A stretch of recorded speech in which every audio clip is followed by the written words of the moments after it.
September 13th, 2009, Radio City Music Hall. Taylor Swift, a country darling, wins Best Female Video for You Belong With Me. Music, so thank you so much for giving me a chance to win a VMA award. She's clutching the Moon Man trophy, her voice trembling with gratitude. I sing country music, so thank you so much for giving me a chance to win a VMA award, she says. The audience cheers. Then, chaos. Kanye West interrupts. Yo, Taylor, I'm really happy for you. I'm gonna let you finish. But Beyonce had one of the best videos of all time. The world gasps. Taylor stands there, frozen. The ultimate underdog, humiliated on live TV. But here's the twist. This moment didn't break her. It built her empire. The world saw Taylor Swift as the victim, but beneath the surface, there was more than meets the eye, and only one person knew it. Taylor herself. Welcome to the Taylor Swift paradox. She's the billionaire pop titan who could buy a small country, yet she still sings like she's fighting from the bottom. The most powerful woman in music, playing the eternal underdog. Buckle up. This is her story. Not just the hits, but the heartbreaks, the hustles, and the hypocrisies. Because Taylor didn't just conquer the charts, she rewrote the rules. And yeah, she made a few enemies along the way. Let's rewind to the beginning. December 13th, 1989. West Reading, Pennsylvania. Taylor Allison Swift enters the world. Daughter of Scott, a stockbroker at Merrill Lynch, and Andrea, a mutual fund marketing exec. Privileged? Absolutely. Her family's got the cash to nurture dreams. By age 9, she's belting karaoke at festivals. At 11, after a trip to Nashville, Taylor, tell me, how did the idea come about for your family to decide to move to Nashville? Well, we had been coming into Nashville for months and months to meet with people and just get acquainted with the town and the industry and everything. We'd been coming here forever. She begs her parents, "We have to move there." They do when she's 14. Dad transfers jobs. They buy a house in Hendersonville, Tennessee. Critics later call it out. This isn't rags to riches, it's resources to stardom. Look, not every pop star starts in a garage band scraping by. Taylor Swift got guitar lessons, demo tapes funded by mom and dad. She lands a development deal with RCA at 13, but bolts when they want to hold her back. Smart move. At 15, she signs with Big Machine Records, the youngest ever. "I knew I wanted to be a songwriter," she later says in interviews. "That was my dream." 2006, debut album drops. Taylor Swift. Lead single Tim McGraw hits the country charts. She's 16, writing about high school crushes and heartaches. Sales? Solid. 5 million copies eventually. But here's the emotional layer. Taylor's pouring her soul out. Songs like Teardrops on My Guitar capture that teen vulnerability. She's relatable, the girl next door with a guitar. Fans connect, but whispers start. Is this underdog act real? She's already got the machine behind her. What's the scariest thing for you about this business? The scariest thing, I think, is failure. Because it's so common and it happens so much. I think I would just be so scared that, nothing would ever happen. 2008, Fearless, the breakthrough moment. With Love Story and You Belong to Me, Taylor breaks out of country and storms into the pop charts. By 2010, the Grammy goes to Taylor Swift.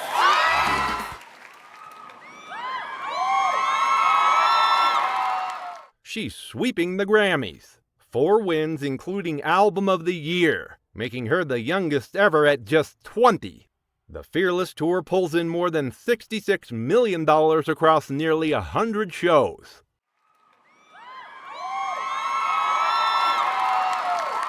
This is my first time walking up those stairs to accept a Grammy on national television. Thank you so much. I want to thank my record label for letting me write every song on my album, and I just keep thinking back to like when you're in second grade and you sing at your talent show for the first time, and people joke around and they say, oh, maybe we'll see you at the Grammys someday, but that just seems like an impossible dream. And I just feel like I'm standing here accepting an impossible dream right now, and I just thank you so much for that. Thank you. But success comes with its shadows. Public breakups. Joe Jonas, then Taylor Lautner become both tabloid fodder and lyrical fuel. She spins heartbreak into hits, platinum proof that pain sells. As she often admits, songwriting is how she processes life. What does your music mean to you? My music means everything to me. When I go through something, I have to write a song about it. I have to write a poem about it. Writing is everything to me. If I didn't have that as a release, I think I'd go crazy because, I mean, when I go through something, that's how I relieve my stress. I write a poem about it. I write a song about it.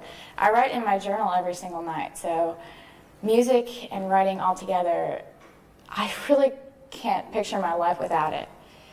Resilience undeniable. Yet the narrative tightens. America's sweetheart forever cast as the girl wronged by the boy she loved. Critics begin to sigh. Was vulnerability her truth or just her brand? Then that VMA night. Kanye. The interruption catapults her. Sympathy skyrockets. Sales spike. Beyonce lets her finish later. Class act. Taylor milks it subtly. I was standing on stage and I was really excited because I had just won the award, and then I was really excited because Kanye West was on the stage, and then I wasn't so excited anymore. Humor in hindsight, but it hurts. She channels it into Speak Now, all self-written. Dear John shades John Mayer. Success, 1 million first-week sales. But the paradox sharpens. She's dominating, yet singing like the scorned underdog. That as a female in this industry, some people will always have slight reservations about you. Whether you deserve to be there, whether your male producer or co-writer is the reason for your success, or whether it was a savvy record label. It wasn't. I saw that people love to explain away a woman's success in the music industry. 2012, Red. This is the year Taylor Swift leans sharply into pop without abandoning her country roots. We're never ever getting back together. Not only blasted to number 1 on the Hot 100, one of the fastest chart risers in history, but also dominated country radio, spending 9 weeks atop the Hot Country Songs chart. It earned multi-platinum certifications globally. The record, thanks to Midnight, Swift is now the first artist to dominate literally all 10 spots, the top spots on the Billboard's Hot 100 chart. She surpasses Drake, who previously held that record. Though publicly smooth, the shift mark cracks in her Nashville identity. Her management wasn't always aligned with the pop transition. Meanwhile, her relationship with Kanye had softened. By early 2012, she appeared in his fashion sphere, signaling a fragile peace. Emotionally, Taylor was navigating the glare. Reflecting, she admitted, I've learned a pretty tough lesson that people can say whatever they want about us at any time, and we cannot control that.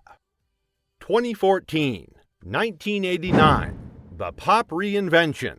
Taylor Swift unleashes a bold statement of reinvention. 1989, released by Big Family, firmly embraces synthesizer pop. Shake It Off debuts at number 1 on the Hot 100. In its first week alone, 1989 racks up 1.287 million U.S. sales, the highest debut since 2002.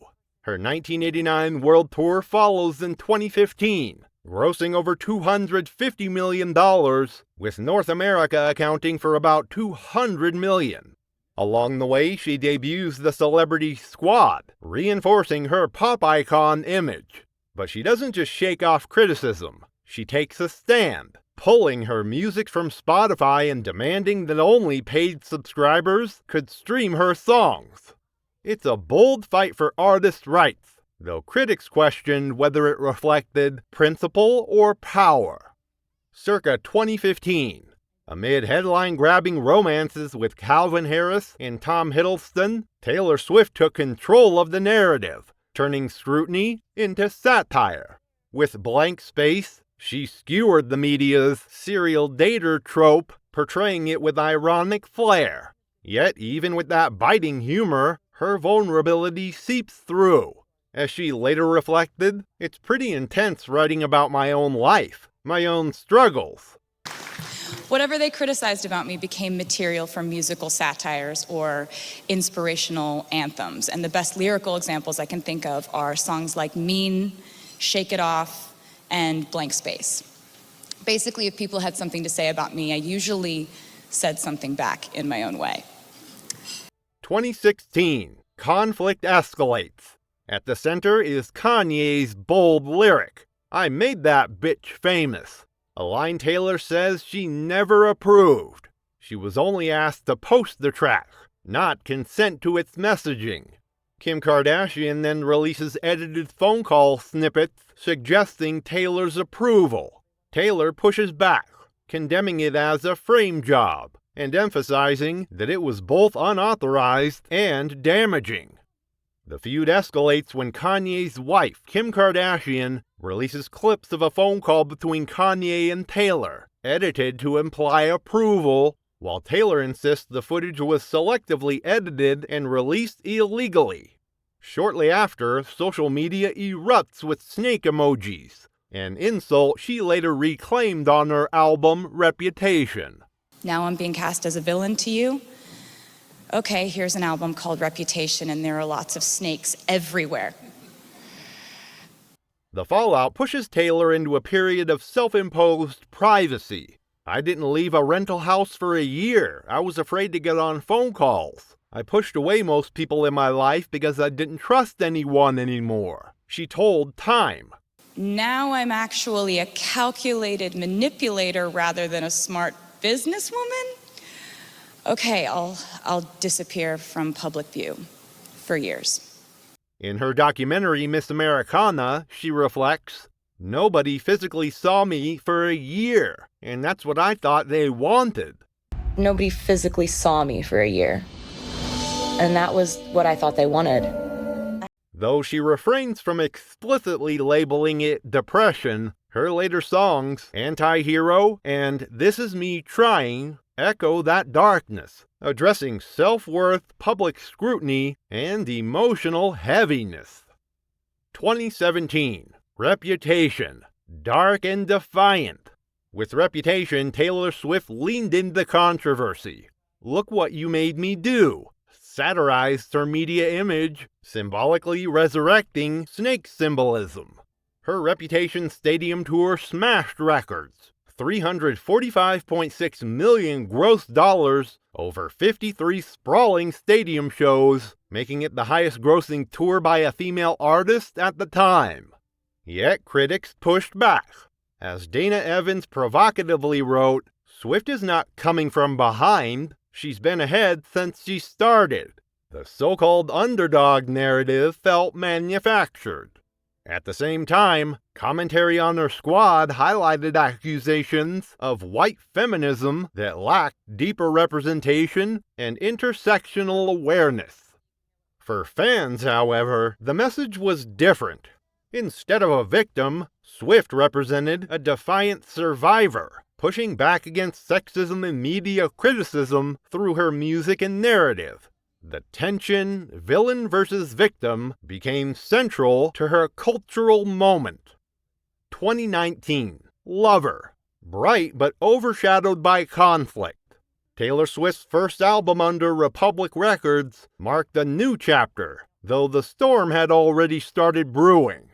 When Scooter Braun's Ithaca Holdings snapped up Big Machine in June, thereby owning Swift's early masters, she called it My worst case scenario, denouncing Braun and Big Machine as manipulative.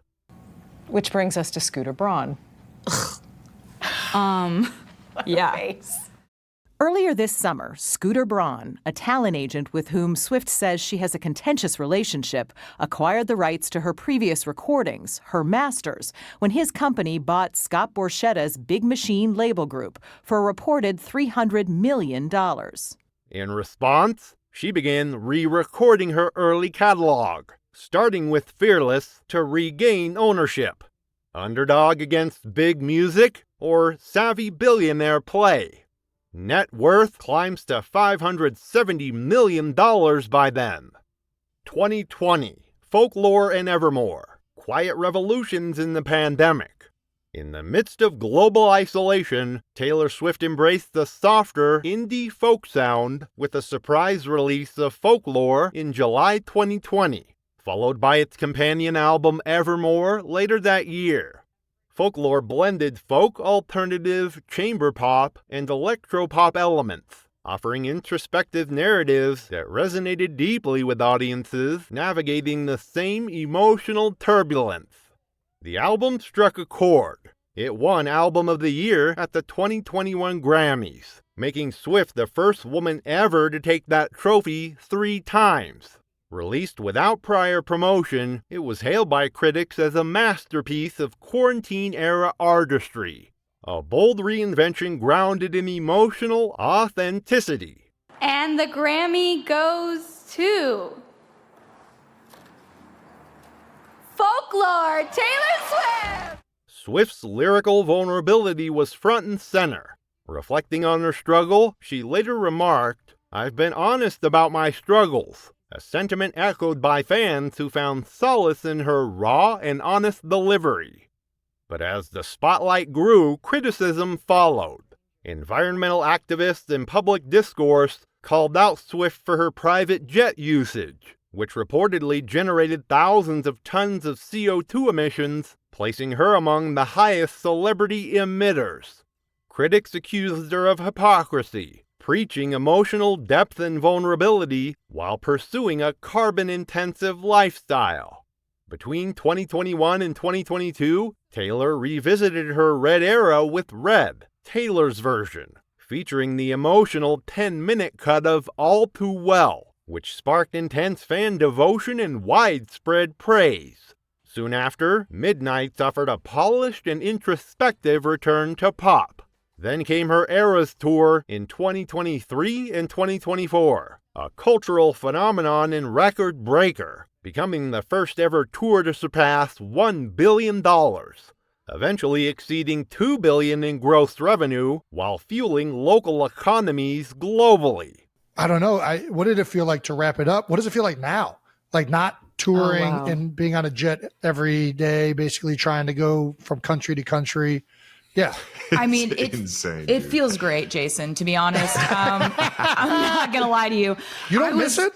I miss it. I do miss it, but it's like, it was perfect for what it was. Yes, do you know what I was. mean? Yeah, and it sure. was a lot of physical therapy, and it was a lot of like being in a state of perpetual physical discomfort, kind of like when you're in season.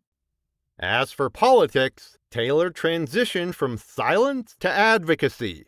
In 2018, she endorsed Democratic candidates, igniting conservative backlash, and has since emerged as a political influencer, driving voter registration efforts and establishing her reach beyond music. Turn to Taylor Swift. She is the latest celebrity to jump into the nation's heated political debate. The midterm race in her home state of Tennessee is a major battle. Swift had avoided politics in the past, but ABC's Eva Pilgrim is here with more. And Eva, probably not a surprise to many, she's picking the Democrat in this race. 2024, The Tortured Poets Department. Released unexpectedly on April 19, 2024, Taylor Swift's double album delivered an unfiltered outpouring of emotional intensity, dark, confessional, and saturated with personal myth and memory. Critics noted its thematic rawness, particularly in tracks inspired by her relationship with Maddie Healy, blending introspection with Swift's immense public persona. The album was a commercial juggernaut. It debuted at #1 on the Billboard 200 with 2.6 million first-week equivalent units, including a record-breaking 700,000 vinyl sold, and held the top spot for 17 non-consecutive weeks, becoming the longest-leading chart topper of her career. It also shattered streaming records, most pre-saves ever on Spotify, fastest to 300 million streams in a day, and the first album to hit 1 billion streams within a week. It emerged as the global best-selling album of 2024, moving 5.6 million pure units worldwide. Net worth hits $1.3 billion. She's the most streamed artist, yet songs drip vulnerability. I can do it with a broken heart, she sings. Well, tonight, Taylor Swift taking back control of all of her music now. The singer revealing in an emotional announcement that she bought back the rights to her first 6 albums, now owning her entire catalog. The deal marking the end of a years-long battle to get control over her own work. Swift telling her fans she burst into tears upon realizing her dream was coming true. What a long fight that was. 2025. Taylor Swift finally reclaimed control of her legacy, striking a deal to purchase her master recordings back from Shamrock Holdings, the firm that had previously acquired them from Scooter Braun under terms she described as fair. Lately, there's been a new shift that has affected me personally and that I feel is a potentially harmful force in our industry. And that is the unregulated world of private equity coming in and buying up our music as if it is real estate.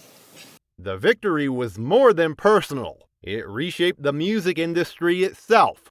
Oh, wow. So to catch anyone up who doesn't know about this saga, like I signed a record deal when I was 15, and I always kind of refer to it as I got my music back this summer, but I never owned my music at all. So traditionally, a lot of record deals are set up in a way that artists don't own what's called their master recordings. Owning your master recordings means that you have complete control and power over distribution, licensing, and essentially the way your legacy is shaped. It's her bold decision to re-record her early albums not only revived her catalog with unprecedented commercial success, but also pressured record labels to overhaul their contracts and sparked a movement among artists to demand greater ownership of their work.